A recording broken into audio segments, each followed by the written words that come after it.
Sziasztok! Megnézzük, hogy mi újság az Excel, mit van vele, mit lehet róla tudni, hogy van ő, ahogyan szoktuk. Gondol-e esetleg még rátok, vagy hogyan gondol, és akkor neki is kezdünk, lássuk azt, hogy mi újság van az Excel, mit tudhatunk meg az ő jelenlegi helyzetéről. Hát, vágyik valakire, ezt még nem tudom kijelenteni, hogy kire, majd később megkérdezzük, hogy ő kicsoda. És ez elég erős a vágy, most ezt mivel együtt jött ki, még egyet szeretnék húzni. Legalább azt mondja, hogy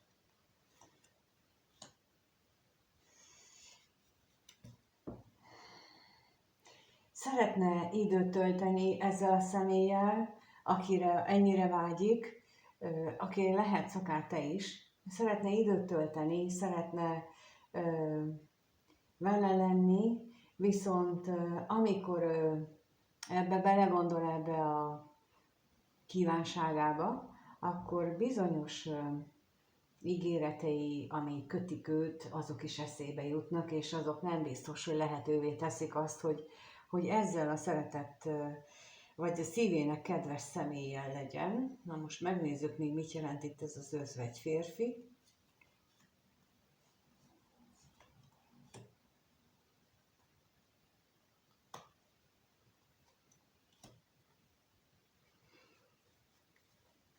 A reményt azért nem adja fel, újra és újra előjön benne ez a vágy, ez a kívánság, és nagyon reménykedik abba is, hogy az égiek ebben támogatják őt. Na még nézzük még itt az örvendezést.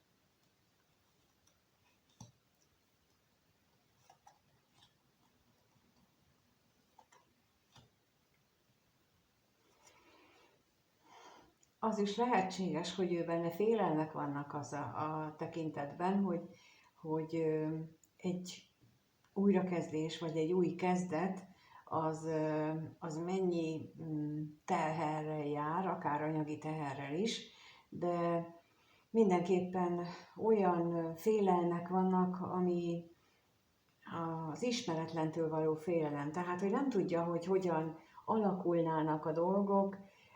Mondjuk, ha egy új kapcsolatot, amikor ilyesmire gondolok, hogy amikor egy új kapcsolatot kezdünk, vagy egy összeköltözést, na például inkább ez. Tehát amikor egy összeköltözésről beszélek, akkor előtte nagyon-nagyon sok bizonytalanság lehet bennünk, főleg, hogyha sokáig készülünk rá, és nem a szenvedély hevébe döntjük el ezt az összeköltözést.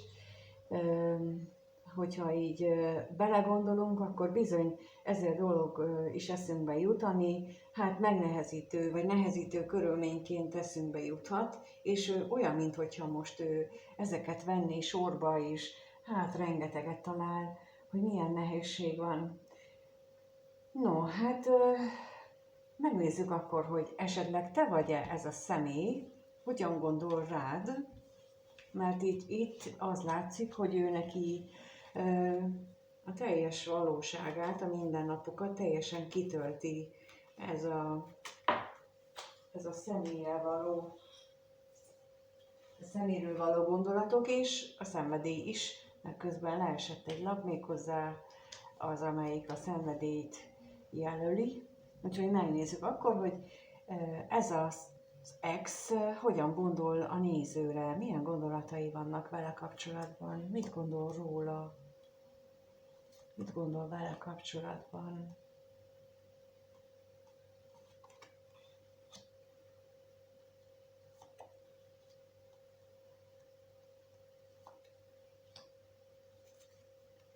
Hát nagyon kitartó abban a szempontból, hogy te egy fontos személy vagy az életében, egy olyan személy, akire ő nagyon szeret úgy gondolni, mint a stabilitás megtestesítőjére, aki neki biztonságot és nyugalmat tud adni, azt a fajta nyugalmat, ami az otthon nyugalma, viszont nem, önmagában egyáltalán nem biztos, nem bízik a saját lelkében, a saját gondolataiban, nem bízik abban, hogy ő, tehát mondjuk így azt is mondhatom, hogy nem bízik abban, hogy ő képes ezt elfogadni.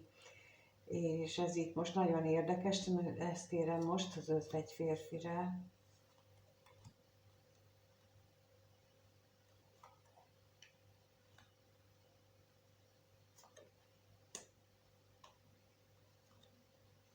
Igen, ezt érzékeltem itt. Erre mondtam azt, hogy nem biztos, hogy képes elfogadni, mert láthatóan az előbbi gondolat is hozzád kapcsolódott, tehát az előbbi, amit mondtam,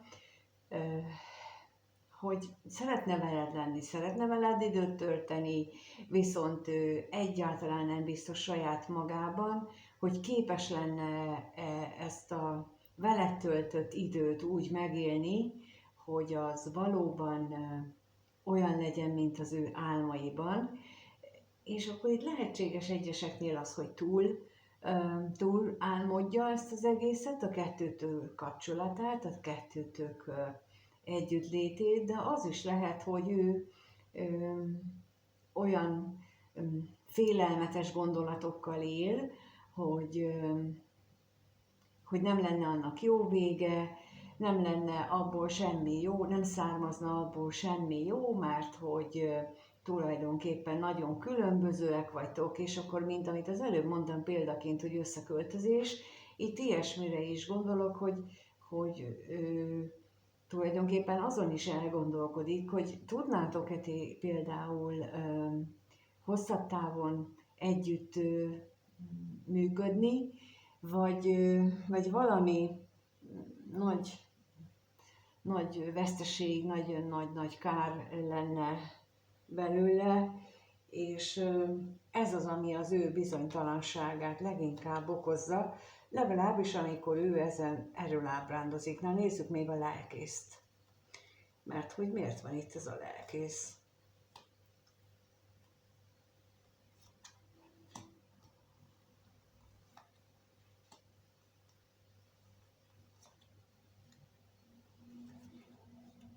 Egyeseknél a függőségei azok, amelyek őt leginkább akadályozzák. Lehet, hogy a valós gondolatok, az élet valós terhei elől függőségekbe menekül, és amikor ez megteszi, akkor nem tudja reálisan látni a problémát. Olyankor például azt is képzeli, hogy a probléma valójában az, hogy mennyire vágyódik utánad még mindig, és hogy ezt ő hogyan tudná így kezelni, és emiatt bizonytalan, mert ő valójában lelkileg nem tud, vagy nem biztos, hogy akar változni. És én azt gondolom, hogy amikor itt így jelenik meg, akkor azt jelenti, hogy neki nem nagyon van beleszólása, legfeljebb az időt tudja húzni, de a változás előbb-utóbb megtörténik, csak sokkal fájdalmasabb lesz. És ezt szerintem sok mindenki megtapasztalja, bár nem tudja, hogy ez történik vele. Én sem tudtam, amikor ez történt, és húztam az időt, és próbáltam elkerülni a döntéseket, és próbáltam mindenféle emberi jófejkedést, tehát én milyen jófej vagyok, azt csinálni, vagy azt mutatni magamnak is, tehát nem csak a külvilágnak, viszont vannak szituációk, amikor nem engedik meg, egy ideig hagyják, hogy ezt így húzzuk az időt, és aztán színre lépnek a nagyobb energiák is, döntenek mindent. Aki néz más videókat, azok láthatják a torony napját, az amikor jön az égi energia, aztán hirtelen mindent kihúz a lábunk alól, és ott állunk pőrén. Na, ez a lelkész és a halál kombinációja, az nekem itt most valahogy ezt vetíti előre, hogy ő rá ilyen vár, hogyha ő túl sokáig tétovázik, és túl sokáig tolja maga előtt a problémát, már pedig úgy látom, hogy tolja. És mindenféle kifogást talál, hogy miért van úgy, ahogy van. Na megnézzük, hogy egyébként mit gondol ez azt néztük meg, hogy mit gondol rólad ez az ex, és most megnézzük, hogy érez-e még irántad bármit a vágyon kívül, mert azt ugye láttuk. Tehát mit érez ez az ex a néző iránt, milyen érzései vannak iránta,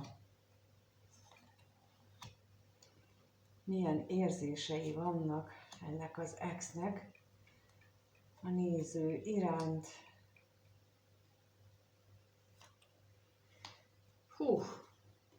Hát mind a három kérdésnél kijött az, hogy mennyi sokat töri a fejét. Mind a három kérdésnél kijött a női főszemély, a női szerelmes nő lapja, kijött az örvendezés, tehát hogy nagyon is szeretne veled időt tölteni, boldog időket megélni, minden jót, örömeket, és ezt nem is csak így egy pillanatra, mert hogy már háromszor is ugyanazok jönnek ki,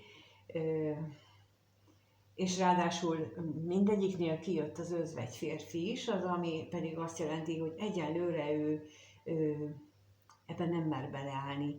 Egyelőre ő ezt ebből mondjuk így lelki kérdést csinál, ahogyan az előbb is mondtam, ilyen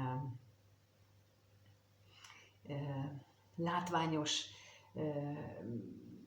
dolgokat művel, hogy elkerülje azokat a döntéseket, amiket ehhez az ő valódi kívánságának megfelelően ehhez meg kellene tenni, de ezt csak időlegesen teheti, és mint látjuk, hogy bár az érzéseire kérdeztem rá, itt megint azzal kezdődik, hogy gondolat, tehát hogy ő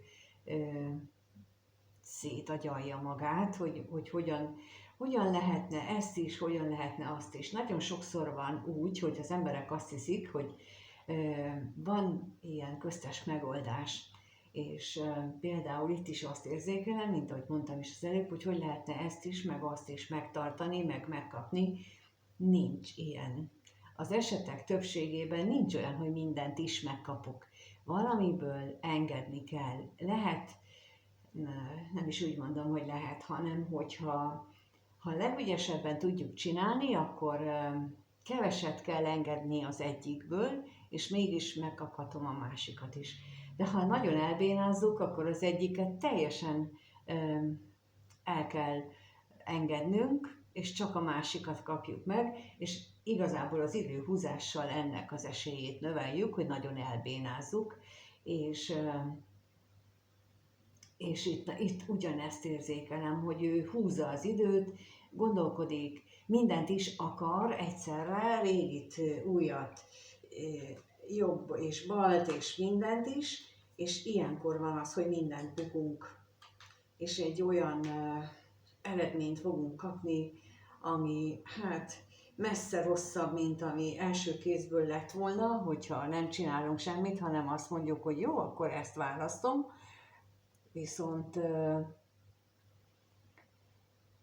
itt az látszik, hogy ő egyenlőre hezitál és nyerészkedik. Most ez a szó jött, hogy ő megpróbál nyerészkedni, kinyerni a legtöbb hasznot, a legtöbb jót a maga számára a pillanatnyi szituációból. Na megnézzük akkor az özvegy férfit, hogy erről mit tudhatunk meg. Érzéseknél vagyunk, hát én igazából azt gondolom, hogy ezt nagyon nem kell magyarázni, tehát hogy amikor arra kérdeztem rá, hogy mit érez irántatok, illetve érez-e még irántatok, amikor ő magában van és elismeri, akkor nagyon is elismeri, hogy ti vagytok a szíve csücske, és minden pillanatát legszívesebben ezzel tölteni, de ezt nem biztos, hogy az ő egója megengedi, hogy ezt így elismerje magának. Ha megnézzük akkor a gondolatot, hogy az ott mit jelent.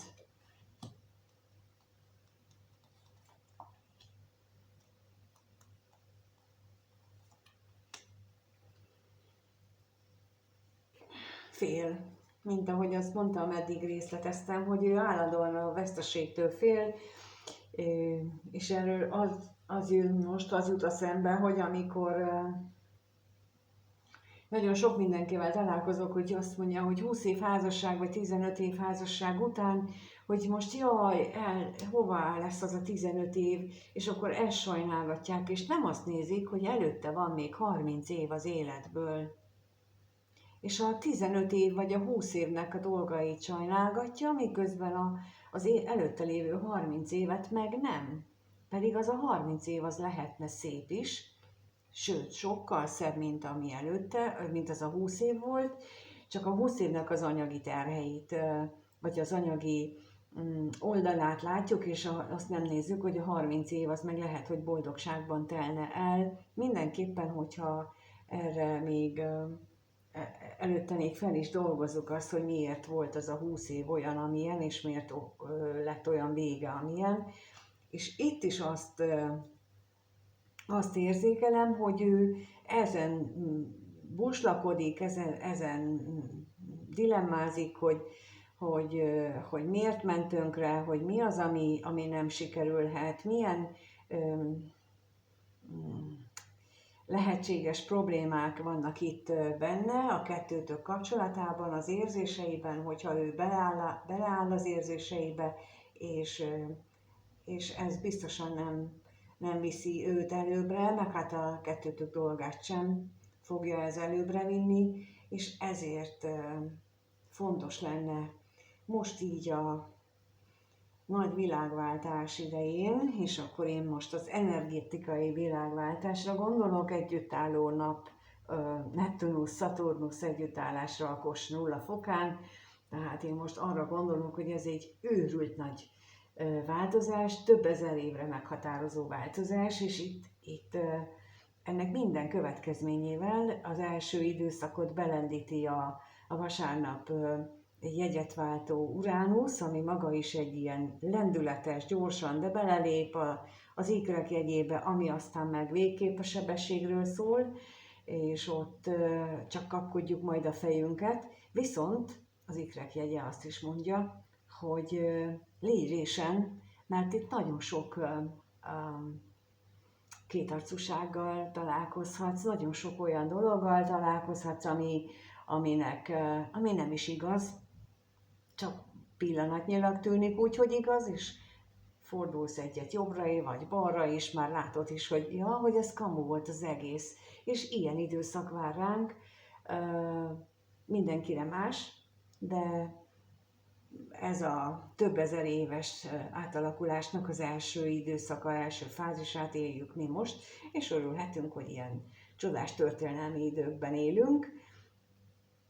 Ennek a lenyomata megjelenik mindannyiunk életében, nem csak nagy összefüggésekben, illetve én azt gondolom, hogy a nagy összefüggések, ami egyéni megéléseinkből tevődnek össze, tehát hogyha mi ennek tudatában vagyunk, annak, hogy a hezitálás, a döntésképtelenség, vagy a döntéseink fel nem vállalása, az összeadódik, és ha én hülyeséget csinálok, meg a szomszédom is, akkor ha már 3 hülyeséget csinálunk, abból 3 nagy hülyeség összeadódik, és abból egy őrült nagy hülyeség lesz, és hiába lesz ott a 2-vel arrébb lakónak az okossága, az legfeljebb egy picit tud tompítani rajta, de a nagy hülyeségből mégiscsak hülyeség lesz.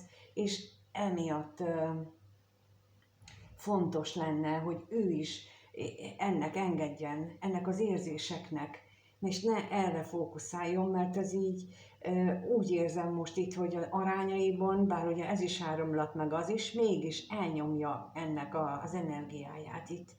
Hiába van itt ez a gyönyörű szép, ő erre figyel, erre fókuszál, hogy jaj, mit veszíthetek, és jaj, nem jó ez az egész, és nem arra fókuszál, hogy jaj, de jó de jó szeretni ezt az exet, és olyan jó érzés csak rá gondolni is.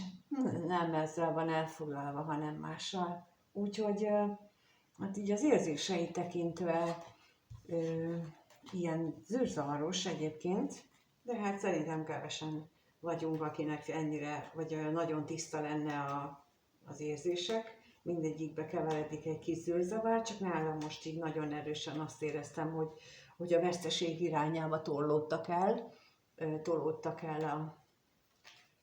hogy arra fókuszál, hogy mit veszíthet, de megnézzük, hogy mi lesz ebből. Úgyhogy a következő 1-2 hétben a néző mire számíthat ettől az ex-től. Mire számíthat?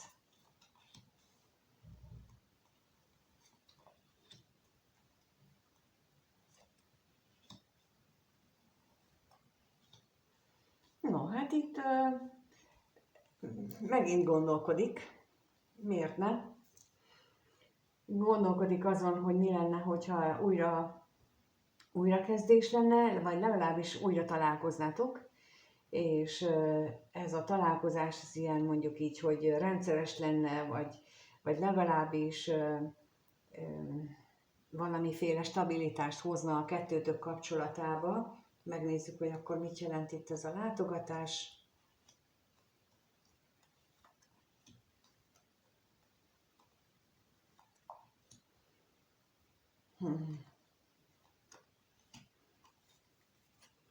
No, hát itt úgy gondolom, hogy nem biztos, hogy kellemes lesz ez a látogatás, vagy lehet, hogy pontosan emiatt, mert itt megint azok a negatív fókusz jelenik meg az ő gondolataiban a találkozással összefüggésben, hogy lehet, hogy fél attól, hogy csak a rosszat látja meg benned, vagy te látod meg ő benne a rosszat, és akkor emiatt itt ez a találkozás sok szenvedéssel járna, ha még a gondolatra is kérlek szépen.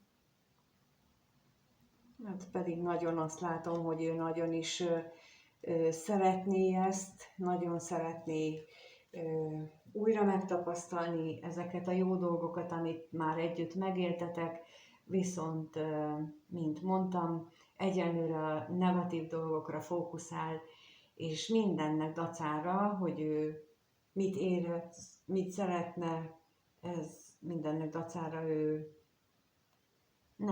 nem gondolom, hogy nagyon fog közeledni, vagy hogy nagyon sok mindenkinél fog közeledni, mert egyes esetekben biztosan lesz közeledés, de tömegével nem hinném.